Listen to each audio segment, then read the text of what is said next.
Yo! What's happening? What's going on, guys? What's goody? It's your boy, Jay. It's your boy, Adrian, man. We're the Bryan Brothers. We're out here on another beautiful day. Outside is sunny. Yo, honestly, today is beautiful, man. We're about to get outside very soon and go enjoy the day. And I hope you guys do the same as well. Definitely. So we gonna get straight into it. So around the league, there's been a lot of conversation stuff happening, but something recently pulled up, and we just want to give our opinion on current situation going on. 2 cents. 2 cents on 2 players, so 1 cent for each player. There's a couple more, but the 2 main cents we want to get. So right now, Jeremy Lin. For all y'all that know about him, the Linsanity era that he had, a couple other teams that he played for. Just played for the Toronto Raptors. The Raptors just won a championship. He's been going through some tough times right now. He's let basically the world know that he felt that the league has given up on him. Yeah. And it seems a little bit rough because he had an emotional moment where he broke down. Yeah. Number one, it hurts to see a player break down and feel like no one wants him and everyone's giving up on him. And number two, it's just the fact that well, it kind of sticks with number one. He just feels like he's not being accepted right now. Like the NBA has given up on him, and it hurts. Number one, what I want to say is, it takes a lot, and I do shout you out, Jeremy, if you're listening. Just putting God on a high level, telling people, letting them know that you're a man of God, and every year you've given yourself to Him and more. Like, the challenges come. I understand that nothing comes easy, but the fact that you're giving all your glory to Him and you're putting it on a platform, letting everybody know, and all of us know, all our talents come from Him. Yeah. So shouts out to you to putting God on the Lord and Savior on a high level. So big up to you on that. I appreciate Jeremy for doing that. That takes a lot, and honestly, that's just big. Up. That's big, man. That's big. I appreciate that. Makes me happy, man. So, if you guys have been following Jeremy Lin, you know he had the Linsanity era where he was just going crazy in the NBA. He was clutch, big shots. You know, his talent was up there. Every night it just looked like it was a show. It was the Jeremy Lin show. And, you know, times had to move forward, and they eventually let go of Jeremy Lin. And he bounced around from a couple teams. And then I think when he finally hit the Brooklyn Nets, that Linsanity era kind of showed up again. You could see that his talent that he was putting on. He not Linsanity, but era, but he was still going to work. Level of efficiency. Yeah, man, he was still going to work. And I like Jeremy Lin's game. He likes to play off the pick and roll game. He loves that pick and pop, and his game's efficient, man. He can shoot the ball very well, but you know, moving forward, he was moved to the Atlanta Hawks, where things didn't work out too well with him there. He was more of like a mentor for Trey Young and a couple other players, showing other things, you know. And then moving just a little bit further, he got traded to the Toronto Raptors, and Jeremy Lin did not get enough playing time there. You know, I was excited when he came. You know, you were. I was like, "Yo, we got Jeremy Lin." Super hype about this guy. He's about to go to work. You know, and it's funny enough, this guy always used to go to work when he played the Raptors. I was looking at some clips last night, and this guy was on fire every time he played us, man. It just looked like we didn't have an answer for him. So that's why I was excited. You know, this guy, he always comes and he does the Raptors dirty. So it'd be nice to have him on our team. But guys, you know, he didn't get enough playing time with the Raptors. His points were not up there. It was kind of a struggle for him, you know, turning over the ball way too much. So, you know, with what he said recently, it's hard, man. But you know what? Jeremy Lin, keep your head up. You got to work. You got to grind. You know, I feel bad that he was tearing up and crying about the situation. But now it's like, you got to put the tears away, bro. You got to work hard. And I don't know what he's doing with his training, as you were saying yesterday, right? But you got to take it to another level. Look at these guys that are in the NBA, the best of the best. They're playing together. They're playing at Black Ops Basketball. If you guys don't know what that is, just search it up on Instagram. You can look it up on YouTube. Like, yeah, not even just like Black Ops Basketball. You got to surround yourself around like successful people of who you want to be. The league, as we know, is a business too. At the same time, yes. Set yourself up with a couple of these guys. Like, Instagram is such a big platform, and also social media, period, where there's these trainers out here that we all see that put themselves on like high levels. Like, you got Dribble Too Much, you got JJ Law, Ricky, like you said. There's a couple other guys that are low key, but like we follow them and like they know who they are. My thing is that you're seeing, or we're seeing, there's these same guys that we talk about. You're seeing like Anthony Davis. You're seeing guys like Trae Young. You're seeing guys like Kemba. The list goes on and on and on. These guys go to these personal trainers. They're working on the shot. You see guys like Lethal Shooter now working with NBA clients. Like, he has clients, NBA clients, from him shooting in the backyard, shooting ball courts, whatever, taking 500 shots a day, now working with other guys. But this is what I'm trying to say. If you feel like your game is not up to par in certain things, and you have to take the time yourself to look and say, yo, this and this right now, I need to tweak this up and work with this and improve on these things. There's these guys out here that can help you get your game still playing at a high level. You have guys that's out there like Chris Paul. You have Rajon Rondo. You got other guys that are, not saying super old, but are of age towards the NBA standard of what it is. That can still play at a high level, but they're setting themselves up around other guys. I'm not here to like accuse Lin or call him out or say you're bad in this and this, but like, who are you putting yourself around? That's facts. I understand that the league feels like it's putting you down, but at the same time, what are you doing to change their mind and to change yourself to prove your case? To say, you know what? I am doing this. I'm doing this. He has a case right now. He has a case that he has to prove. And the thing is that what are you doing to prove your case right now? I'm not accusing once again. No. But this is more of a motivational segment for him, right? Especially right now. This is off season. When off season like Jamal this, call it? He calls it summer of separation.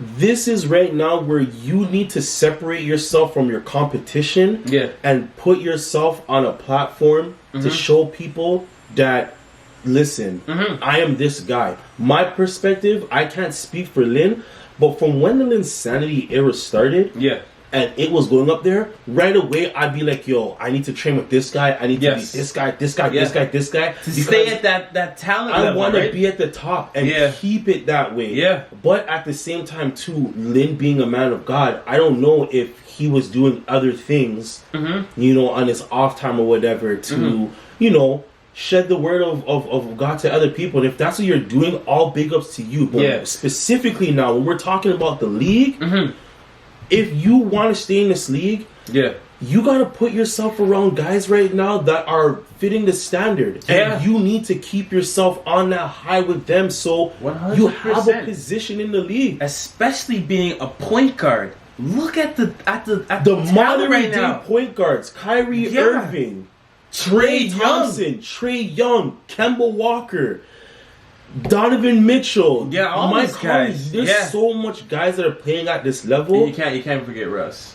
Oh, Russ is definitely my boy. I could have ranted on. I know. But my boy, the Brody, they've set themselves on a high level and they're performing at a high level. But the thing is, though, is they're putting in the work. And we're not calling you. We're not saying you're not putting in the work. But we're saying that surround yourself with these guys that are playing at this level. You're saying that the league has given up on you. You gotta look now. Look at some of your old film. Look at film from when you're playing with the Raptors and be like, yo, I know what's coming up short here and here and here. Let me work on these. A lot of good players, and I'm not calling you out once again, but a lot of players study film. Look at yourself and see where you need to improve and start working on that. And you know what?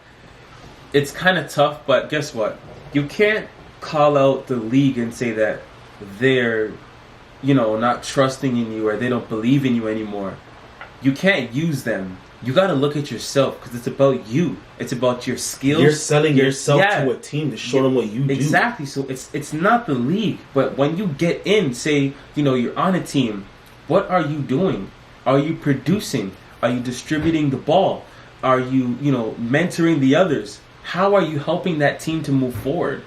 So I think that's what it boils down to. But guess what? Jeremy, we are riding with you. We support you 100%, bro. The fact that you are vulnerable enough to say that takes a lot. It shows what kind of person you are. Now, guess what? Put that all aside and put in the work. My brother, the rest of the world knows that you can play at a high level. It's time to get back to that. It's time to show these people who you are and what you bring to a team. You can do it. We believe in you. You can, and you can. It's time to get to work. That's it. Season of separation. Separation, you just gotta go in there and work, man. I wanted to throw out John Wall's, summer of separation again. That's a big thing. Just go to work, man. You know what you got to do to get back to that level, and play with some of the best, players in the NBA right now. This even goes in an aspect in real life. If you want to be somewhere at a high standard that you consider high, or you want to be somewhere that you consider successful, you can't surround yourself around people that are not going to that are staying in one level. If I, for example, now want to be like the best like real estate guy or best cook, for example, I'm gonna try. If I can't reach out to like a Gordon Ramsay, which is like, you're gonna study him, you're gonna watch all his videos. But even so, if there's guys that are on a higher level than me, I'm gonna surround myself around those people. I'm gonna ask the successful people, what did you do, or what are you doing to maintain and to be in this high level? The NBA is like a brotherhood, right? I know you say that all the time. It is a brotherhood. You can reach out. That's the thing. That's what makes it so crazy. It doesn't take that much for you to go and reach out to a guy. And if you can't, if you have an agent, your agent can go and reach out to that guy. I felt like if Lin stayed around guys that dribble too much and lethal shooter, keep those two. Lin, you stay around shooter, your free throw field goal ratings will go up through the roof. You stay with a guy like dribble too much, your handles not saying your handles are bad, but the whole package. Period. One quote that I've learned that's really good is iron sharpens iron. You keep yourself around guys like that, you're going to be legit. We know what you can do. Also, too, maybe it's not a skills thing and it's a mental thing. Time for some personal development. There's Tony Robbins, Jim Quick, Gary Vaynerchuk. Your pastor, the word, man, get so yourself in deep. So we're in support of Jeremy Lin. We hope that he can make it back into the NBA. Not saying you're out right now. You're still in. Just work, man. Work. Just work. You'll get there. So now, he can do it. Moving forward, there's another guy. He hasn't said it himself, but it feels like maybe the league has given up on him. Carmelo Anthony. He's been out for quite some time now, but when it comes down to summer, we all know that Melo that puts in that work. Do you feel that he has an opportunity to be in the league, or do you feel like the league might have given up on him already right now? What's your take on that? I feel like Carmelo can make it back into the league, but first thing he has to do is drop his pride. I don't know if you guys seen the interview. I believe this was when he was with the OKC, the Oklahoma City Thunder. There was an interviewer, and he was like, asked him some questions, like, would you come off the bench? And I was like, hey, P, you want me to come off the bench? And he laughed. Like, he was at his highest level when he played for the New York Knicks. Yes, right? I think that was his prime. It was his prime. And I don't want to say he's declining because he's still playing with the highest, he can still play with the highest, So I feel like it's not that he's declining, but his role has changed because the NBA has changed. You said it. I guess it's a lot faster. I don't know if he's capable of playing up to that speed. I don't know if his defense is all the way there. The offense, of course, it's there. It's Melo, right? His offense. His ISO game is my guy, bro. His ISO game is probably like 9 out of 10, 10 out of 10. So I think he's just got to drop his pride. And if his role has changed, you have to accept that. So if he can accept to come off of the bench and do what he needs to do, I think there is a spot for him in the NBA. Yes, and just to kind of give my opinion, I believe, he has a spot. Yeah, because you ride for Melo, that's your guy. I will go downstairs right now, grab my Melo jersey, show you guys I'm riding for this guy. Stay Melo. Hey, listen, our favorite team is the Toronto Raptors. Of course, day one. You can still have favorite players Melo, outside of that team. You can come over to the Raptors. I approve he's not this coming message. He's not coming to the Raptors, man. So but I approve this message. You can come, Melo. Here's the only thing, though. So you think there's a spot for him in the NBA? Yes, definitely. Melo, here's the only thing, though. Kyle Lowry's still there, so you can't wear number 7. It's okay. We can go back to wear number 15. The Denver days. I know you can do it. But, okay, not getting off topic, though. What does he need to do? Number 1, Melo needs to adjust to the times of right now. A lot of teams might not look at you as a starter right now. As the go-to. So if they need you to come off the bench or they need you to be third option if you get a starting position, all right. But you got to put the ego aside right now. I know the Thunder commentary that happened during the summertime was a big thing that showed a lot of it. I've even heard things about Chauncey Billups saying, like, all Melo wanted to do was drop 30. If he dropped like 22 points and the team won, he's upset. But if he dropped 30 and the team was losing, he's there bigging up everyone. They say he's a good backroom person. Like, he has a great energy, the leadership role, all those things.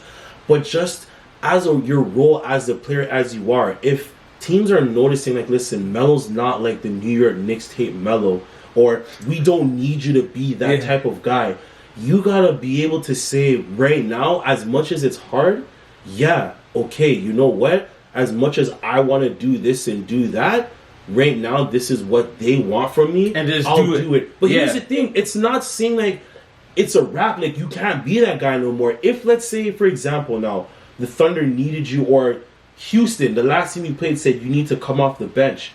Who's to say if, like, James comes off and Paul, those times, we're sitting on the bench, you can't be first option at that moment. Yeah. You could still dominate and take all the shots or ISO your mans or whatever. You'd still have the opportunity, but being as a starter, if that's what you want right now, there's a lot of players.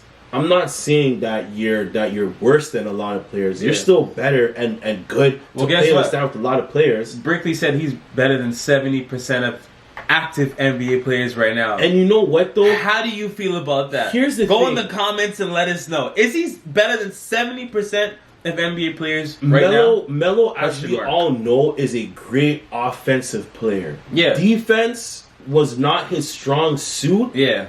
But if Melo could just transition himself into these things, Melo would have a role. We all know what Melo can do offensively. But in the league right now, you got to be able to at least prove yourself on both sides of the court. 100%. If people know that you're an offensive guy and you're just offensive only, you'll have opportunities, but maybe not as much as you want to right now in this league. Melo, we know, can play 3 and 4 really well. On the defensive end. But there's a lot of 3 and 4s that can do both offensively and defensively. Yep. And facts.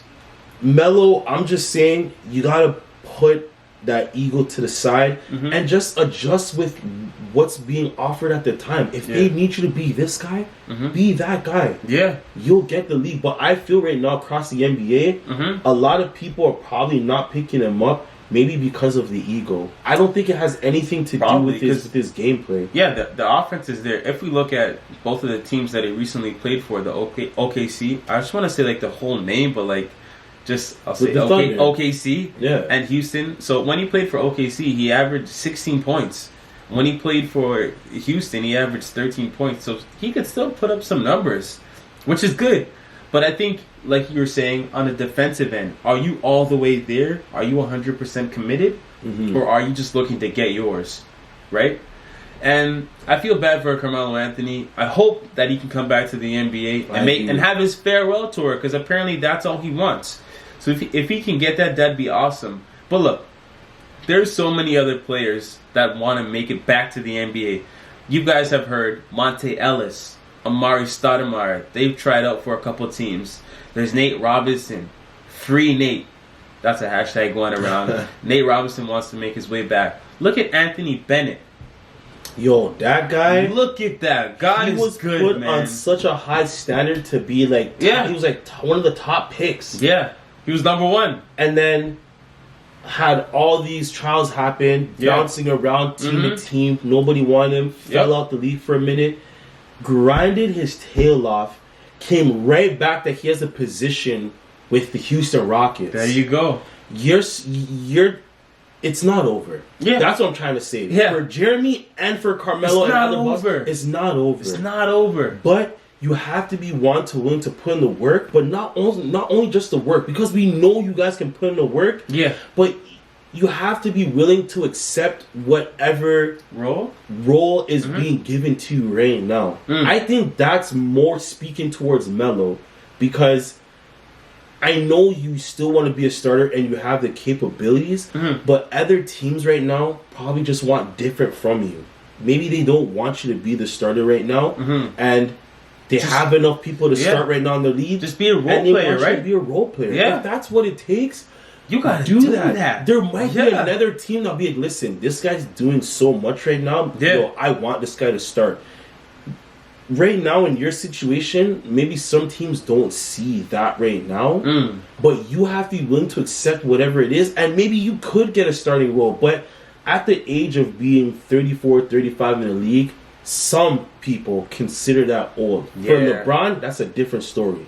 That guy put like couple mil on his body to stay healthy. Yeah, you can't. That's really different. Okay, to LeBron. We get that, but for each and every player, it's different. Yeah. But the thing is, though, accept whatever comes. Be thankful you're in the league. You know how much people want to be in your position? I think Kendrick Perkins said there's about 450 spots in the league. So if you got one, you got to be grateful. You got to be grateful, so, man. Let's translate this into, non-NBA players, just regular people. If someone's counting you out, doesn't matter what you like to do or what you do for a living, and they're counting you out, saying you don't have it anymore. Put in the work, put in the time, sacrifice, hustle, and prove people wrong. Not even just proving other people, but show what you can do for you. Prove to yourself, number one, that you could do it. 100%, guys. So we want to thank everybody that tuned in and that listened. If you got some laughs in from today, you learned something, or you just feel good about this talk, hit that subscribe button. Subscribe. We greatly, greatly appreciate it. Shout out to everyone that's been following us on this journey, from on Instagram, YouTube, everybody. Like, man, we thank everyone for doing this. This is something that we love to do, and for people to enjoy, to even see what we do. And what that's we do. Amazing. We thank y'all. This is something to be grateful. God is good all the time. So amen to all y'all that's been rocking with us, like what we've been just rambling for like 30 seconds. We just want to say thank you. But to anybody that's been going through this, a message that we just want to leave off too, not just what's been happening with a couple of these players, but have faith, put your work in, put the time in. If people count you out, let them have their own opinion. Don't count yourself out. The acronym's focus to me means a lot. And that's something that I use a lot whenever I feel like I'm down. And the acronyms for that is follow one course until successful. Ooh. Things might seem hard right now. I'm even going through challenges in life too, where things seem hard, but you know what? It doesn't remain hard. Keep going. That's a message I want to leave to you guys. If something gets hard, keep going. It's not going to stay hard all the time. You get stronger when things do give you challenges. Your test will become your testimony, man. Wow. Let's get it, man. Push. That's powerful.